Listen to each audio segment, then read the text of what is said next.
একে আমরা সকলেই চিনি। সমগ্র সংসার ভালোবাসে এই পুষ্পকে।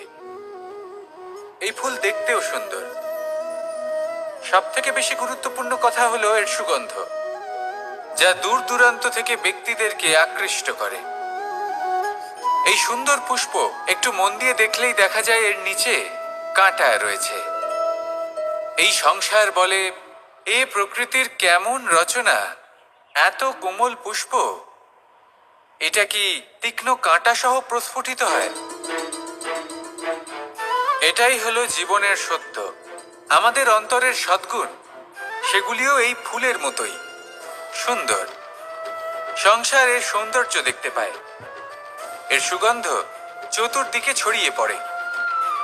কিন্তু এই সদ্গুণ জাগ্রত করে তোলার জন্য কঠোর পরিশ্রম করতে হয়, প্রতিনিয়ত চেষ্টা করে যেতে হয়।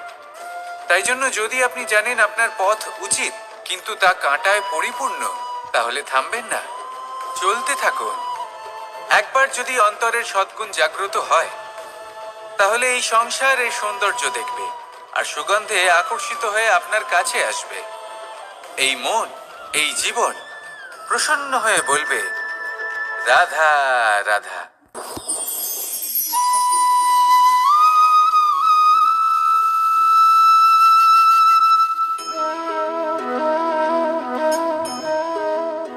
মোহনের বাঁশির এই সুর, এই সঙ্গীত কার না পছন্দ হয়? সবারই খুব ভালো লাগে। এবার এই সুর আসে কোথা থেকে? কেউ বলবেন কৃষ্ণের হৃদয় থেকে। সত্য কথা, এই সুর হৃদয় থেকে নির্গত হয় এবং প্রকট হয় এই বাঁশি থেকে। এই বাঁশিটাকে দেখুন, এই ছিদ্রগুলি দেখুন, প্রত্যেকটা সুর থেকে নিজস্ব একটা স্বর নির্গত হয়। এবার যে ব্যক্তি এই সমস্ত সুর এবং স্বর বুঝতে পারেন, এতে নিপুণ, তিনি এই বাঁশির দ্বারা যে সুর নির্গত করবেন তা তো মধুর অবশ্যই হবে। এবার জীবনের সাথেও কিছুটা এরকমই ঘটে। জীবনের কিছু নীতি থাকে, অর্থ, কুটুম্ব এবং আধ্যাত্মিক। যদি জীবনের প্রত্যেকটা মুহূর্ত সুখময় হয় এরকম আপনি চান, তাহলে এই তিনটি নীতিতে আপনাকে নিপুণ হতে হবে। কোনো একটি বিশেষ নীতির প্রতি যদি আপনি বেশি ঝুঁকে পড়েন, তাহলে বাকি দুই নীতি থেকে যা সুখ লাভ করা সম্ভব তা পারবেন না। ধন অর্জন করতে হবে পরিবারের জন্য, পরিবারের সুখ মনের শান্তির জন্য, মনে শান্তির প্রয়োজন মনের শুদ্ধতার জন্য। যখন এই মন শুদ্ধ হবে, জীবন শুদ্ধ হবে, পবিত্র হবে, সুন্দর হবে এবং ভালোবেসে বলবে, রাধা রাধা। জীবনে এমন কিছু কাজ রয়েছে যা আমাদের কখনোই করা উচিত নয়, যেমন আশা করা। যদি আপনি আশা করেন আর আপনার আশা পূর্ণ না হয়, আপনি খুবই কষ্ট পাবেন। এবার আপনি যদি প্রতীক্ষা করেন, করতেই থাকেন, আর সেই ব্যক্তি যদি না আসে, তাহলেও খুব কষ্ট পাবেন। আর হলো তুলনা। আপনি যদি তুলনা করতে যান, তাহলে এটাই ভাববেন যে হয় আমি বা অন্য কোনো ব্যক্তি, এই দুজনের মধ্যে কোনো এক ব্যক্তি নিকৃষ্ট। আর এই ভাবনাটাই হলো অনুচিত। যদি আমরা কথা বলি সেই সব বিষয়ে যা আমাদের করা উচিত, যেমন পরীক্ষা। এই পরীক্ষা সবসময় আমাদের আরো সফল করে তোলে, আরো শ্রেষ্ঠ করে তোলে, আরো উৎকৃষ্ট করে তোলে। আসন্ন মহাসংগ্রামের জন্য আমাদের প্রস্তুত করে তোলে এই পরীক্ষা। তাই এই পরীক্ষার থেকে কখনোই পালাবেন না, এর সম্মুখীন হন। আর হলো কর্ম। কর্ম করা কখনোই বন্ধ করবেন না। তুলনা করার বদলে কর্ম করুন, প্রতীক্ষা করার বদলে কর্ম করুন, আর আশা করার বদলে কর্মই করুন। জীবন সফল হয়ে যাবে। দেখুন, সবার শেষে সত্যি বলতে এই কর্ম আর এই পরীক্ষা, এই দুই আমাদের জীবনকে সুখী করে তুলতে পারে। আসুন আর আমার সাথে ভালোবেসে বলুন, রাধা রাধা। ধন, সম্পত্তি, এগুলো আসলে কি? এগুলো শুধু সেই মূল্য যার দ্বারা আমরা কোনো কিছু অর্জন করতে পারি। এবার এই ধনের দ্বারা এই সংসারে অনেক কিছু লাভ করা সম্ভব, কিন্তু সেই সব কিছুই শুধুমাত্র ভৌতিক বস্তুই হবে, ভৌতিক সামগ্রী, ভৌতিক সুবিধা। অর্থাৎ আপনার কাছে যতই ধন থাকুক, তা আপনাকে শান্তির ঘুম এনে দিতে পারবে না, আপনাকে জীবনের বাস্তব সুখের অনুভূতি লাভ করাতে পারবে না, কারণ এগুলো ভৌতিক ধন। এ ভৌতিক বস্তুই অর্জন করাতে সক্ষম। বাস্তবিক ধন কি? যদি এই প্রশ্ন আপনার মনে আসে, তাহলে তার উত্তর আমি আপনাকে দেব একটা উদাহরণের মাধ্যমে। কখনো আপনি শুনে থাকবেন যে একজন পিতা আজীবন অনিষ্ট করেন, অনর্থ করেন, খারাপ কাজ করেন শুধু ধন অর্জনের জন্য। তিনি ভাবেন যে আমি ধন অর্জন করব আর নিজের সন্তানকে একটা উজ্জ্বল ভবিষ্যৎ প্রদান করব, একটা সুখ স্বাচ্ছন্দ্যময় জীবন দান করব। এবার সন্তান যখন জন্ম লাভ করে, তখন সে ভাগ্যের জোরে সেই ধন ভোগ করে। যেরকম সে পায় সেরকমই তার ব্যবহার সে করে। কখনো আপনি এটাও দেখে থাকবেন যে সেই সন্তান সমস্ত ধন নষ্ট করে ফেলে, আর সেই পিতা যিনি সমস্ত ধন সঞ্চয় করেছেন, যিনি সেই ধনের প্রভু, আজ সেই ধনের প্রহরী হয়ে রয়েছেন। এবার এরকম কেন হয়? এরকম তখনই হয় যখন সেই পিতা বুঝতেই পারেন না যে তার জীবনের আসল ধন কি। সেই আসল ধন তার সন্তানকে সে দিতেই পারে না। যদি পিতা তার সন্তানকে কর্মের জ্ঞান দিতে পারেন, উচিত কোনটা অনুচিত কোনটা সেই শিক্ষা দিতে পারেন, সংস্কারের প্রকৃত শিক্ষা দিতে পারেন, তবে সেটা ধনের থেকে অনেক বেশি গুরুত্বপূর্ণ। এটাই হলো জীবনের বাস্তব ধন। আপনি সেই কথা তো অবশ্যই শুনে থাকবেন, কুসন্তান হলে ধন সঞ্চয় করে কি হবে, সুসন্তান হলে ধন সঞ্চয় করে কি হবে। সন্তান যদি কুপুত্র হয় তাহলে সব নষ্ট করে ফেলবে, আর সন্তান যদি সুপুত্র হয় তাহলে ধন থাকুক না থাকুক, সে নিজেই কর্মের পথে অগ্রসর হয়ে ধন অর্জন করবে আর নিজের জন্য এক উজ্জ্বল ভবিষ্যৎ গড়ে তুলবে। তাই সন্তানকে সম্পদ দেওয়ার আগে কর্মের জ্ঞান দান করুন, সুশিক্ষা দিন, কারণ এটাই হলো জীবনের প্রকৃত ধন। আসুন আর আমার সাথে ভালোবেসে বলুন, রাধা রাধা। এই জীবন কিভাবে বদলানো সম্ভব? কিছু মানুষ বলেন যে নিরন্তর কাজ করলে, পুরুষার্থ পালন করলে এই জীবন বদলে ফেলা সম্ভব। আজ আমি আপনাকে বোঝাবো যে এক মুহূর্ত, সময় আর সিদ্ধান্ত কতটা গুরুত্বপূর্ণ হয়। এক মুহূর্তই যথেষ্ট। একটা মুহূর্ত এত শক্তিশালী হতে পারে যে তা আপনার সমগ্র জীবন পাল্টে দিতে পারে।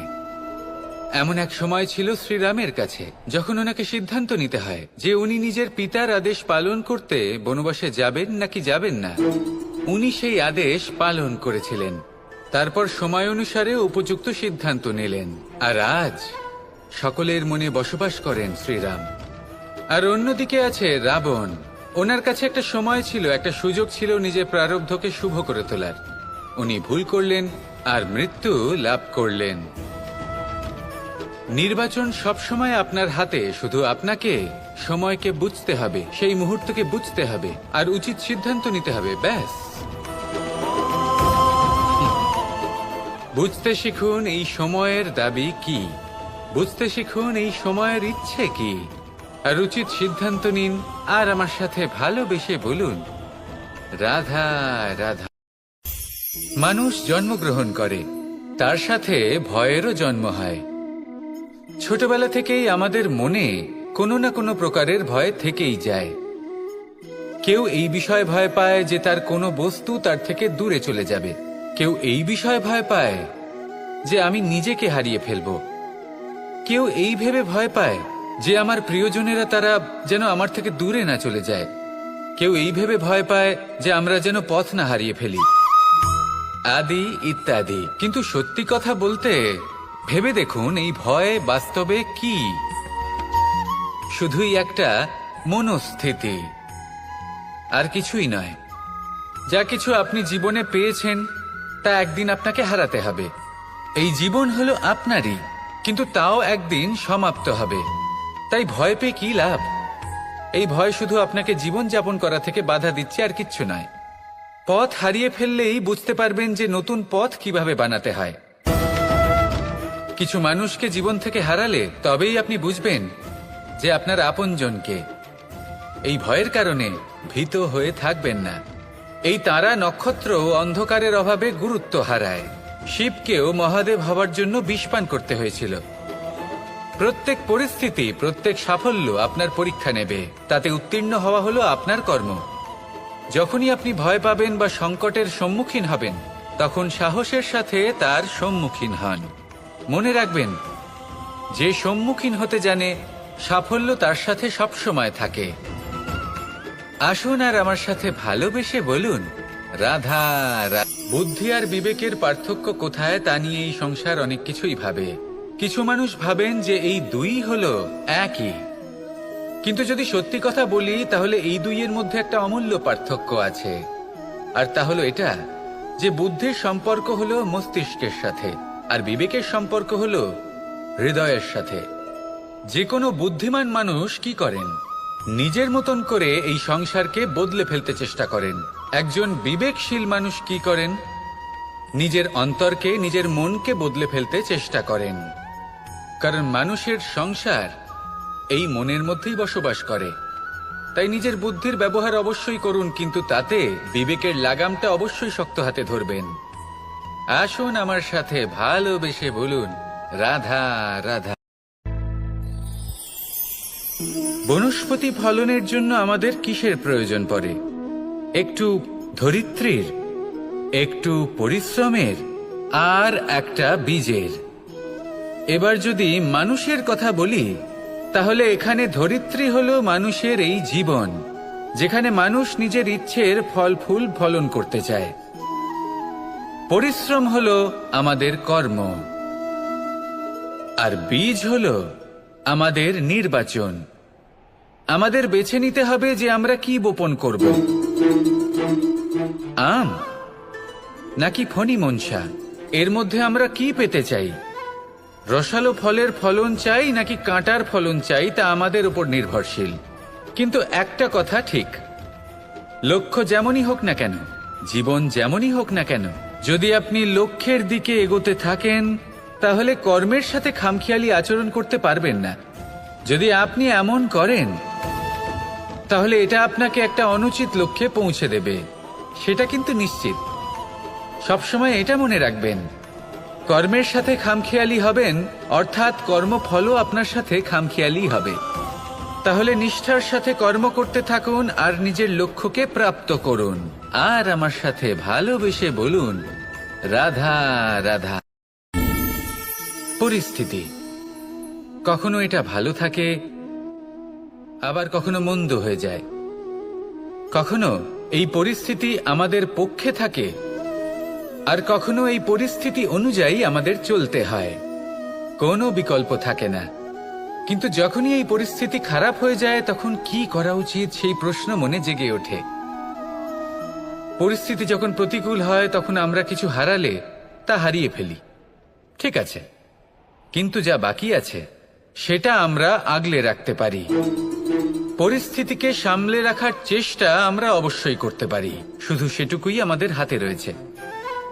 কিন্তু এর থেকেও বড় সমস্যা আছে, অহংকার। কখন প্রবেশ করে আমরা জানতেও পারি না। এই অহংকার আপনাকে বুঝতেও দেবে না যে আপনি সত্যি কিছু হারিয়েছেন। আপনার কিছুই যাবে আসবে না। দেখতে গেলে আকাশের সূর্য নিজের প্রকাশ হারিয়ে ফেলে যখন অন্ধকার ঘনিয়ে আসে। তাহলে আমরা কে হই? ওনার সামনে তো কিছুই নই।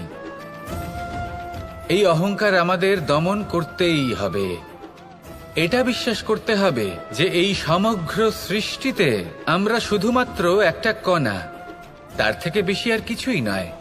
বিশ্বাস করতে হবে যে আমরা ততটাও বড় নই যে কখনোই কিছুই হারাবো না। এবার যেদিন এই জ্ঞান আপনি আত্মস্থ করে নিজের আচরণ পাল্টাবেন, মনে রাখবেন, সেই দিনই অহংকারকে দমন করতে আপনি পথে অগ্রসর হয়ে পড়েছেন। এই অহংকারকে দমন করুন আর আমার সাথে ভালোবেসে বলুন, রাধা রাধা। অন্ধকারাচ্ছন্ন রাত্রি যদি এসে থাকে, তাহলে আলোকিত প্রকাশ নিয়ে সূর্যও অবশ্যই আসে। রোগ যদি এসে থাকে, তাহলে তার ওষুধও অবশ্যই আসে। সমস্যা যদি আসে, তাহলে সেই সমস্যার সমাধানও নিজে থেকেই আমাদের কাছে চলেই আসে। এই সংসার, এই জীবনের শুধুমাত্র একটাই নিয়ম আছে, আর তা হলো এটাই, এই সংসার হলো একটা চক্রের মতো, এতে শাশ্বত বলে কিছু নেই, নিত্য বলে কিছু নেই। আর যা কিছুই রয়েছে সব বদলাতে চলেছে। যদি আপনার জীবনে দুঃখ থাকে, সমস্যা থাকে, যদি আপনি বিপদ দ্বারা আচ্ছন্ন, তাহলে মনে রাখবেন সবকিছু বদলে যেতে চলেছে।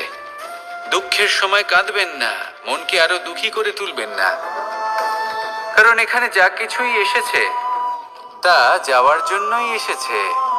তাহলে এত চিন্তা কিসের? আনন্দ সহকারে জীবন যাপন করুন আর আমার সাথে ভালোবেসে বলুন রাধা রাধা। যদি কোনো সিংহ বানরের মতো গাছে চড়তে চেষ্টা করে তাহলে কি হবে? একটা মাছ যদি মাটিতে হাঁটতে চেষ্টা করে তাহলে কি হবে? তারা বিফলই হবে। কিন্তু এরকম কেন হয়? তার কারণ হলো প্রকৃতির রচনা কিছুটা এরকম। এখানে প্রত্যেকটি ব্যক্তিকে, প্রত্যেকটি প্রাণীকে আলাদা আলাদা গুণের অধিকারী করা হয়েছে এবং সকলকে একটা সীমাও প্রদান করা হয়েছে। এবার এই যে বৃক্ষ, পশু, পাখি, এদের মধ্যে সেই ক্ষমতাই নেই যে এরা নিজেদের যাচাই করতে পারবে, নিজেদের সীমাগুলো বুঝতে পারবে, নিজেদের সদ্গুণগুলো চিনতে পারবে। এরা সেটা করতে পারবে না। কিন্তু মানুষ তো আলাদা। মানুষের কাছে সেই বিশেষ শক্তি আছে যে তারা পূর্ণরূপে নিজেদের যাচাই করতে পারবে, নিজেকে পূর্ণরূপে বুঝতে পারবে, নিজের দোষ, নিজের অপগুণ, নিজের সদ্গুণ, নিজেদের সীমাগুলো তারা বুঝতে পারবে। আর এটা অত্যন্ত গুরুত্বপূর্ণ। কথায় আছে যে যদি সাফল্য লাভ করতে হয় তাহলে নিজেকে যাচাই করে নিতে হবে। তাই নিজেকে যাচাই করুন, নিজের সাথে পরিচিত হয়ে যান এবং জীবনে কর্ম করতে থাকুন। সাফল্যের শিখরে অবশ্যই পৌঁছে যাবেন। আর ওখানে যদি যান তাহলে এই মন প্রসন্ন হয়ে অবশ্যই বলবে রাধা রাধা। পৌঁছানো অত্যন্ত কঠিন হয়। কেউ ভাবেন যে কেন এত কঠিন হয়, কেন এত কষ্ট করতে হয় লক্ষ্যে পৌঁছানোর জন্য? এই লক্ষ্য সরলভাবে কেন আমার কাছে চলে আসে না? চলুন আপনাকে একটা কথা বলি, যদি আপনার লক্ষ্য কঠিন না হয় তাহলে তাকে পাওয়া আপনার পক্ষে অসম্ভব হয়ে উঠবে। লক্ষ্যে পৌঁছানোর এই রাস্তায় আপনি যে কড়া রোদের সম্মুখীন হন, যার থেকে আপনি দূরে পালাতে চান, সেই রোদ আপনাকে প্রেরণা যোগায় যে আপনি এগোতে থাকুন। ভাবুন একজন যাত্রী যে কিনা নিজের লক্ষ্যের দিকে যাচ্ছেন, সেই পথে উনি যদি একটু ছায়া পেয়ে যান আর উনি ওখানে বিশ্রাম নেন, তাহলে তার সাথে তার ভাগ্য গভীর নিদ্রায় সেখানে বিলীন হয়ে যায়। তাই পরিশ্রমের করা রোদের থেকে কখনো দূরে পালাবেন না। জীবনে শুধু সামনে এগোতে থাকুন দৃঢ়তার সাথে। আর লক্ষ্য সরল হোক, কঠিন হোক বা অত্যাধিক কঠিন হোক, একটা কথা মনে রাখবেন, যে জীবনের লক্ষ্যে পৌঁছতে পেরেছে সে লক্ষ্য প্রাপ্তির জন্য আফসোস কখনোই করে না। রাধা রাধা। এই সংসারে সাফল্য লাভ করার জন্য জ্ঞানের প্রয়োজন হয়, পরিশ্রমের প্রয়োজন হয়, দৃঢ় নিষ্ঠার প্রয়োজন হয়, নিরন্তর চেষ্টা করা প্রয়োজনীয়। কিন্তু আরো কিছু আছে যা অত্যন্ত প্রয়োজনীয় এবং গুরুত্বপূর্ণ। তা হলো ভালো বন্ধু।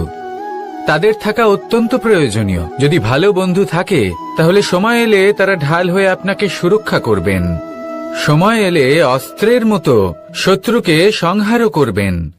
যদি তিনি জ্ঞানী হন, তাদের মধ্যে সদ্গুণ থাকে, তাহলে এই সব গুণ আপনার মধ্যেও প্রবেশ করবে। তাহলে সাফল্যের জন্য ভালো বন্ধু পাওয়া অত্যন্ত প্রয়োজনীয়।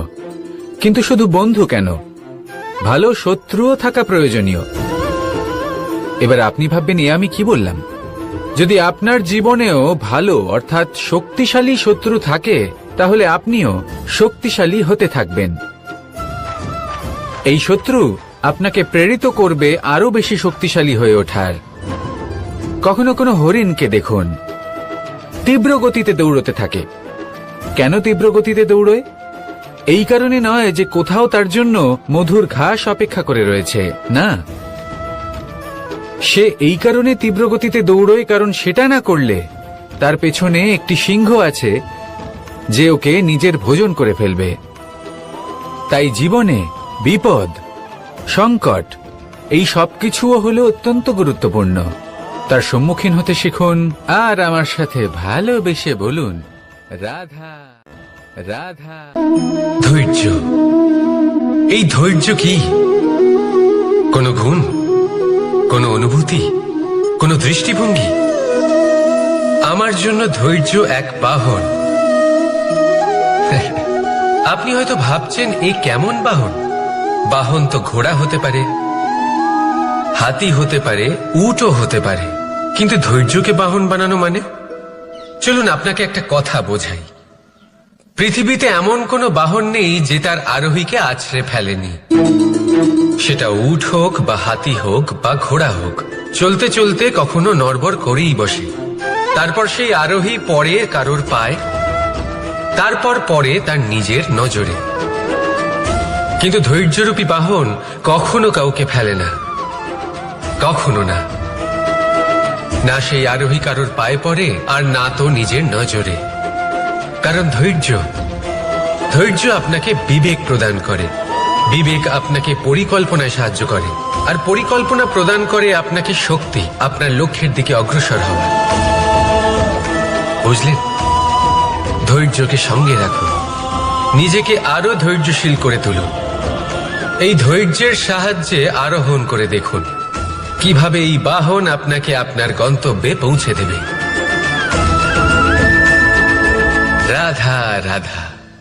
সংসারে এমন একটা ভ্রান্ত ধারণা রয়েছে যে সবকিছু ভাগ্যের দ্বারা পাওয়া যায়, কিন্তু ভাগ্য, প্রারব্ধ এ তো সকলের জন্যই সমান হয়। এটা তো ব্যক্তির উপরে নির্ভরশীল হয়, তার আকাঙ্ক্ষার উপরে নির্ভরশীল হয়, বাসনার উপরে নির্ভরশীল হয়, স্বভাবের উপরে নির্ভরশীল হয় যে উনি সেটা নিয়ে কি করেন।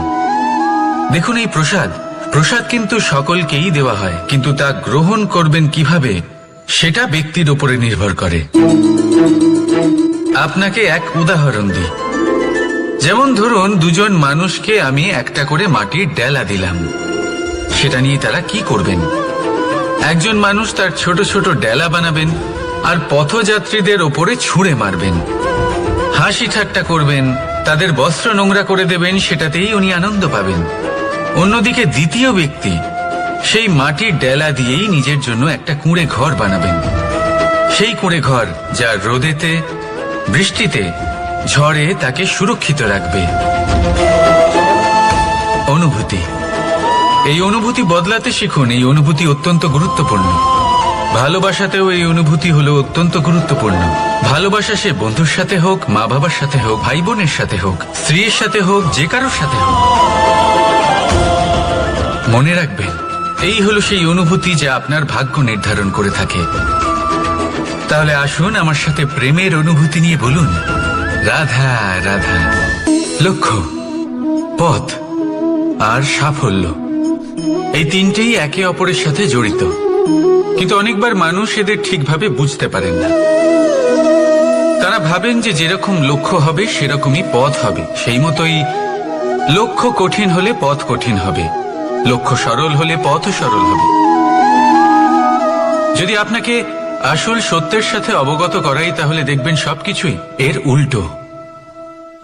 লক্ষ্য নিজের পথ বানায় না, পথ সেটাই যেটা আপনি স্বয়ং নির্বাচন করে আপনি নিজে বানান। সেই অনুসারেই আপনি আপনার লক্ষ্যে পৌঁছতে পারবেন। সেই জন্য জীবনে যখনই লক্ষ্যে পৌঁছানোর পথের বিষয়ে আপনি কোনো সিদ্ধান্ত নেবেন, তাহলে তা ভেবে চিন্তে নেবেন, কারণ এই পথ অত্যন্ত গুরুত্বপূর্ণ। পথ যদি শুভ হয়, তাহলে লক্ষ্য আপনা থেকেই শুভ হয়ে যায়।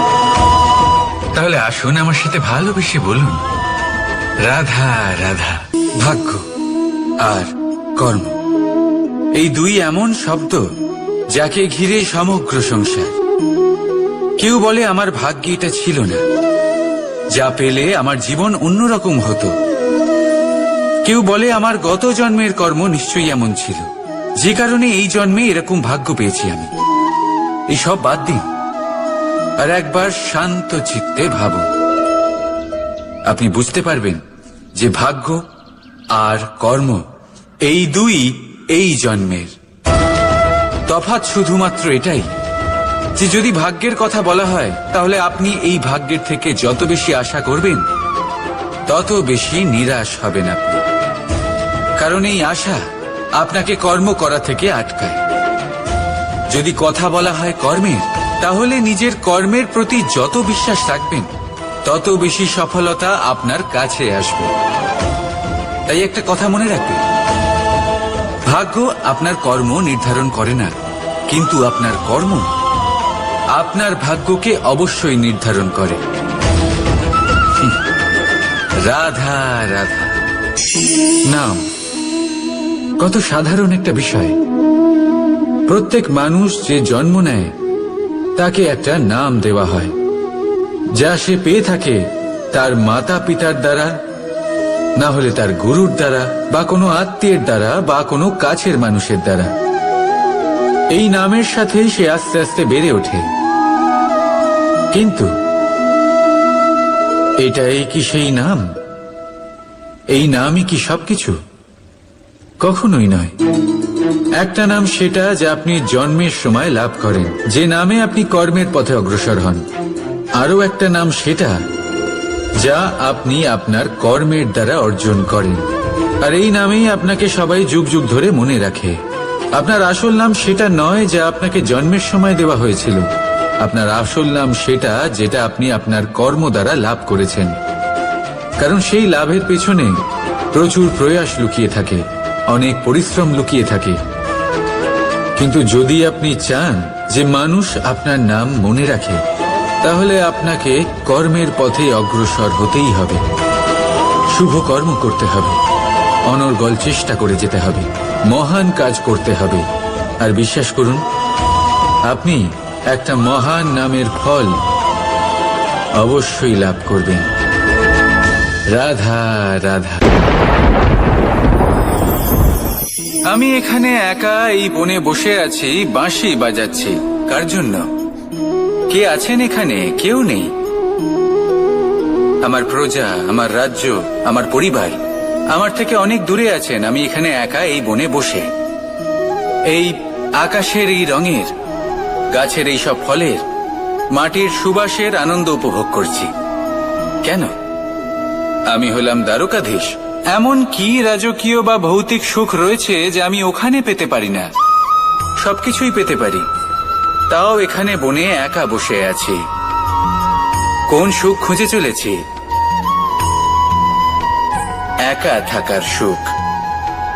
আমরা প্রত্যেকদিন অনেক মানুষের সাথে, চিন্তাধারার সাথে, কর্মের সাথে, পরিস্থিতির সাথে, সুখ দুঃখের দ্বারা বেষ্টিত থাকি।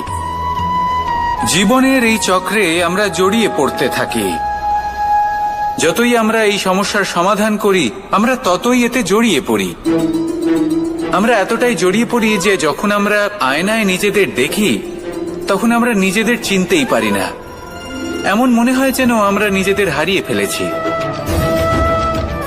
সেই জন্য প্রত্যেক দিন আপনি কিছু সময় নিজের সাথে কাটান একান্তে। এটা অত্যন্ত আবশ্যক। নিজের অস্তিত্বের গভীরে গিয়ে দেখতে শিখুন, নিজেকে বুঝুন। অদ্ভুত শান্তির অনুভূতি হবে। যেমন এই বায়ু, এই বৃক্ষ, এই পুষ্প, এই নিসর্গ, এদের মতো আপনিও কখনো একলা হতে শিখুন। কখনো নিসর্গের একটা অংশ হয়ে দেখুন। এই মন প্রসন্ন হয়ে বলবে, রাধা। একবার একটা শেয়াল বনে বিচরণ করছিল। ও একটা ছোট্ট শাবক দেখতে পেল। ও ভাবলো, আজ একেই আমি খাবার হিসেবে গ্রহণ করব। আশেপাশে দেখলো কেউ দেখছে না তো, কেউ ছিল না।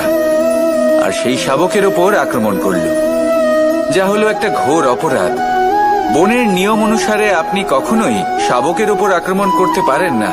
তারপর এই খবরটা যখন রাজা সিংহ জানতে পারলেন, সভার আয়োজন করলেন। কিন্তু সেখানে শেয়াল বলল, আমি তো এরকম কিছু করিনি। কিন্তু যদি আপনি এরকম বলেন, কোনো প্রমাণ দিন, এর কোনো সাক্ষী আছে? তখন রাজা সিংহ পেঁচাকে ডেকে পাঠালেন, যে সেই মুহূর্তে বৃক্ষের শাখার ওপর বসেছিল। সে সব কিছু দেখেছিল। পেঁচা সব সত্যি কথা বলল, আর শেয়ালকে মৃত্যুদণ্ড দেয়া হলো। এবার এই কাহিনী আমি আপনাকে কেন শোনালাম? কারণ মানুষও কখনো কখনো এরকম কর্ম করেন যা শিয়াল করেছে। এটা ভাবেন কেউ দেখছে না যখন আমি অনুচিত কর্ম করতেই পারি, কিন্তু না, আপনি যাই করুন না কেন কেউ না কেউ অবশ্যই তা দেখছে। কোনো ব্যক্তি না হলেও কোনো প্রাণী, না হলে কোনো যক্ষ বা দেব বা প্রেত। যদি এনারা কেউ না দেখেন তাহলে ধরিত্রী মাতা দেখেন যেখানে দাঁড়িয়ে আপনি সেই কর্ম করছেন, তাই না? তাই একটা কথা সবসময় মনে রাখবেন, কে দেখছেন কে দেখছেন না সেই বিষয়ে ভাবা ছেড়ে দিন। এটা খুব সহজ কথা। আপনি যদি উচিত কর্ম করেন উচিত ফল পাবেন, যদি অনুচিত কর্ম করেন তাহলে আপনি অনুচিত ফল অবশ্যই পাবেন। সেই জন্য উচিত পথে চলতে থাকুন, উচিত কর্ম করতে থাকুন, আর আমার সাথে ভালোবেসে বলুন রাধা রাধা। বাহ, পুষ্পের সুবাস আমার খুব ভালো লাগে। অত্যন্ত সুন্দর হয় এই পুষ্প। এইভাবে চারিদিকে পুষ্প দেখে মন আনন্দিত হয়ে ওঠে। এবার আপনারা ভেবে দেখুন, আমার চারিদিকে পুষ্প নয় আগুন আছে, তাহলে কি হবে? আমার শরীর কি জ্বলে যাবে না? অবশ্যই জ্বলবে। শরীরকে কি আগুনের তাপ সহ্য করতে হবে না? অবশ্যই সহ্য করতে হবে। এটাই হলো প্রকৃতির নিয়ম। এই নিয়ম কিন্তু আমরা সবাই জানি, কিন্তু আমাদের মধ্যে বেশিরভাগ মানুষ এই বিভ্রান্তি নিয়ে বাঁচি যে এই যে প্রকৃতির নিয়ম তা আমার ওপর প্রযোজ্য নয়। তা কিন্তু নয়। আমাদের চতুর্দিকে এই যে নিসর্গ রয়েছে, আমরা তার কতটা ক্ষতি করি সেটা একবার ভেবে দেখুন। আমরা বনাঞ্চল জ্বালিয়ে দিই, বায়ু দূষিত করি, জল দূষিত করি, প্রাণীদের হত্যা আমরা করি। কেন? এই নিসর্গ আমরা নষ্ট করি, যদিও আমরা জানি যে আমরাও হলাম এই নিসর্গেরই অংশ। এবার দেখুন, শরীরের কোনো অংশে যদি আগুন ধরান, আস্তে আস্তে সমস্ত শরীরও জ্বলে যাবে। সেইভাবেই নিসর্গ যদি নষ্ট হয়ে যায় তাহলে মনুষ্য জাতিও নষ্ট হয়ে যাবে। তাই এই যে নিসর্গ আপনি দেখছেন, এই পুষ্প, এই বৃক্ষ, বায়ু, জল, এদের সকলকে রক্ষা করুন, নষ্ট নয়। মনে রাখবেন, যদি নিসর্গ থাকে মানুষ থাকবে, যদি নিসর্গ থাকে তাহলেই জীবন থাকবে। আসুন আমার সাথে ভালোবেসে বলুন রাধা রাধা। কারই না পছন্দ বলুন তো? অত্যন্ত সুস্বাদু হয় এই মধু, মিষ্টি খেতে হয় এবং তা শক্তিও প্রদান করে। এবং প্রত্যেকটি মিষ্টি পদার্থের মতোই এতেও খুব তাড়াতাড়ি পিঁপড়ে ধরে যায়। অন্যদিকে যদি নুনকে দেখি, তাহলে বছরের পর বছর রাখলেও এতে পিঁপড়ে ধরে না। এবার যদি কথা বলি বন্ধুত্বের, তাহলে বন্ধুত্ব নুনের মতো হওয়া উচিত, মধুর মতো নয়। যারা সামনে এলে শুধুমাত্র মধুর মধুর কথা বলবে, পরে এতে পিঁপড়ে ধরে যাবে, এটা নুনের মতো হওয়া উচিত।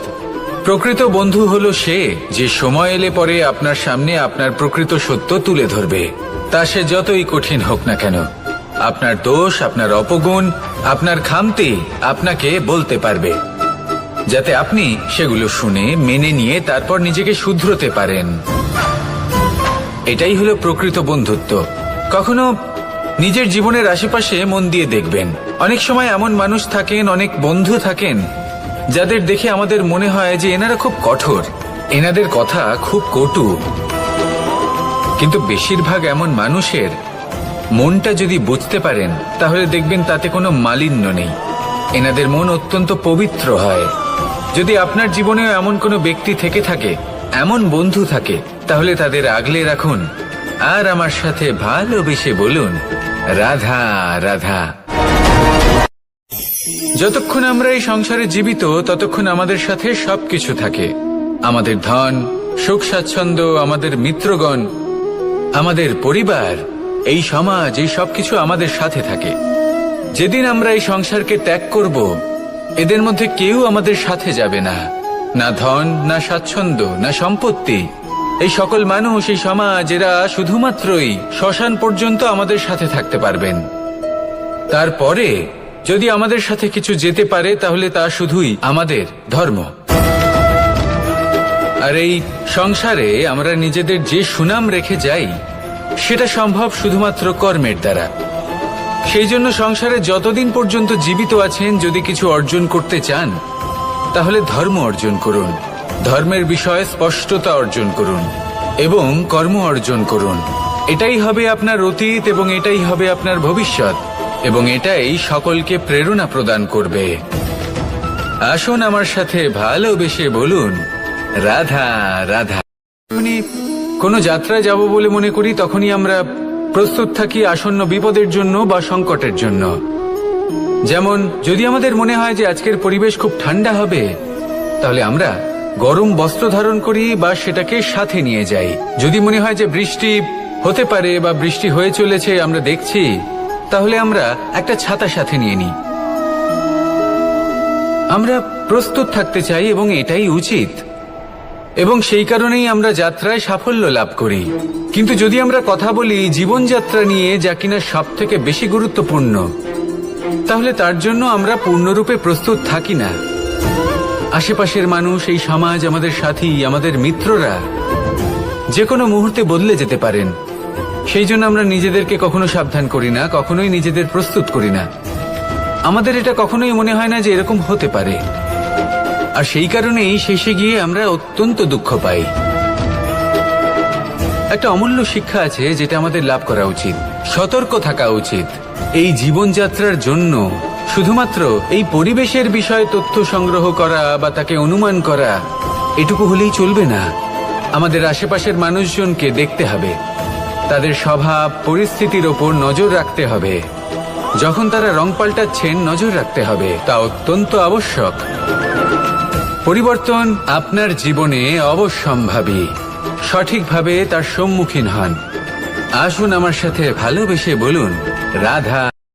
এই সংসারের সব থেকে বড় সুখ কি?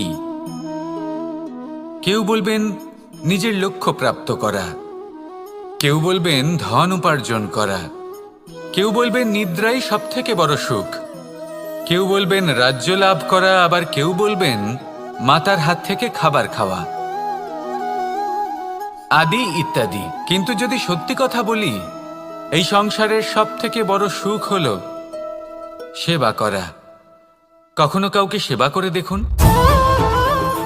এই সেবা দ্বারা অন্য কোনো মানুষের আশীর্বাদ লাভ করাতেই সুখ রয়েছে। আপনার সেবা ভাব দ্বারা যখন কোনো মানুষ নিজের অন্তরাত্মা থেকে আপনাকে আশীর্বাদ করে, তার থেকে বড় সুখ আর কিছুই নেই। কারণ প্রত্যেক মানুষের মধ্যে ঈশ্বর বাস করেন। নরের সেবাই হলো নারায়ণের সেবা। নিষ্কাম সেবা করাই হলো সব থেকে বড় সুখ। তাই নিজের অন্তরে সেবার এই ভাব জাগ্রত করুন। যে সুখের কথা আমি বলছি, সেই সুখ অনুভব করেই দেখুন। এই মন সুপ্রসন্ন হয়ে বলবে, রাধা রাধা। বাহ, পুষ্পের সুবাস আমার খুব ভালো লাগে। অত্যন্ত সুন্দর হয় এই পুষ্প। এইভাবে চারিদিকে পুষ্প দেখে মন আনন্দিত হয়ে ওঠে। এবার আপনারা ভেবে দেখুন, আমার চারিদিকে পুষ্প নয়, আগুন আছে। তাহলে কি হবে? আমার শরীর কি জ্বলে যাবে না? অবশ্যই জ্বলবে। শরীরকে কি আগুনের তাপ সহ্য করতে হবে না? অবশ্যই সহ্য করতে হবে। এটাই হলো প্রকৃতির নিয়ম। এই নিয়ম কিন্তু আমরা সবাই জানি, কিন্তু আমাদের মধ্যে বেশিরভাগ মানুষ এই বিভ্রান্তি নিয়ে বাঁচি যে এই যে প্রকৃতির নিয়ম, তা আমার ওপর প্রযোজ্য নয়। তা কিন্তু নয়। আমাদের চতুর্দিকে এই যে নিসর্গ রয়েছে, আমরা তার কতটা ক্ষতি করি সেটা একবার ভেবে দেখুন। আমরা বনাঞ্চল জ্বালিয়ে দিই, বায়ু দূষিত করি, জল দূষিত করি, প্রাণীদের হত্যা আমরা করি। কেন? এই নিসর্গ আমরা নষ্ট করি, যদিও আমরা জানি যে আমরাও হলাম এই নিসর্গেরই অংশ। এবার দেখুন, শরীরের কোনো অংশে যদি আগুন ধরান, আস্তে আস্তে সমস্ত শরীরও জ্বলে যাবে। সেইভাবেই নিসর্গ যদি নষ্ট হয়ে যায়, তাহলে মনুষ্য জাতিও নষ্ট হয়ে যাবে। তাই এই যে নিসর্গ আপনি দেখছেন, এই পুষ্প, এই বৃক্ষ, বায়ু, জল, এদের সকলকে রক্ষা করুন, নষ্ট নয়। মনে রাখবেন, যদি নিসর্গ থাকে